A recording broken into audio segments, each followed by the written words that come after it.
गणेशाय नमः श्री सीतारामचंद्राय नमः आश्रम करवय पंचवटी बोलासो लक्ष्मणाच्या पोटी योगी निघाला जगजेटी श्रीरामदृष्टी लक्षणीया प्रभु रामचंद्र भगवान की जय पवन सूत हनुमान महाराज की जय शांति ब्रह्म एकनाथ महाराज की जय।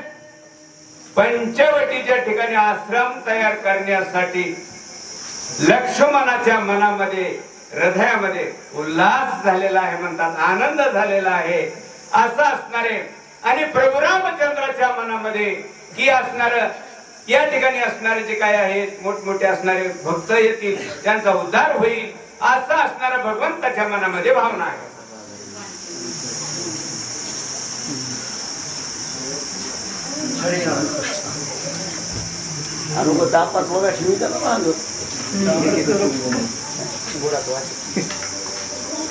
नाही तर मग पाठ लवकर 10ला चालू करून सगळे गावातले उठत येत नाही जाऊला नाही आदेश दिले का आपले येत नाही काय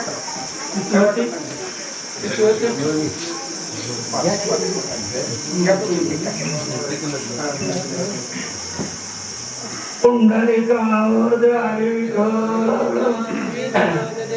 बसा हो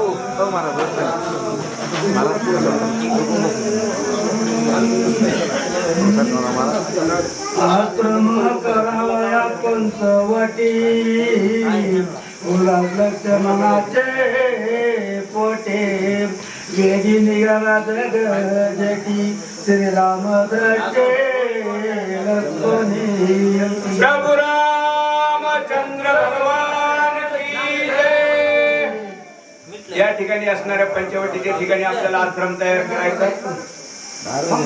या ठिकाणी असणारा चांगला आश्रम तयार करू, सगळे व्यवस्था तयार करू असं मनामध्ये असणारी कल्पना मनामध्ये इच्छा धरून लक्ष्मण असणार आनंदामध्ये निघालेला आहे आणि प्रभु रामचंद्राचा चेहरा त्यांना असणारा निहाळलेला आहे। प्रभु रामचंद्राच्या चेहऱ्याकडे निरखून असणारा लक्ष्मणानं बघितलेला आहे आणि निघालेला आहे। एका जनार्दनाचे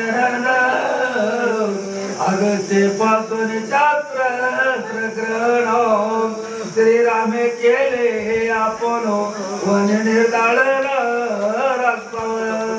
या ठिकाणी असणारा नाथ बाबा जनार्दन स्वामीला असणाऱ्या आपल्या गुरुला शरण जाऊन विनंती करून असणारे सांगत आहेत, हे गुरुवर्य राम प्रभूची कथा इथपर्यंत आलेली आहे की प्रभु रामचंद्र अगस्तीच्या असणाऱ्या आश्रमावर गेले आणि अगस्तीनं असणारं त्यांना सगळं निवेदन सांगितलेलं आहे। त्या ठिकाणी अगस्ती मुनीने त्यांना अस्त्र दिले, शस्त्र दिले, सर्व काही दिलं, युद्ध करायला असणारे परवानगी दिलेली आहे, असं राक्षस मारण्यासाठी परवानगी दिलेली आहे।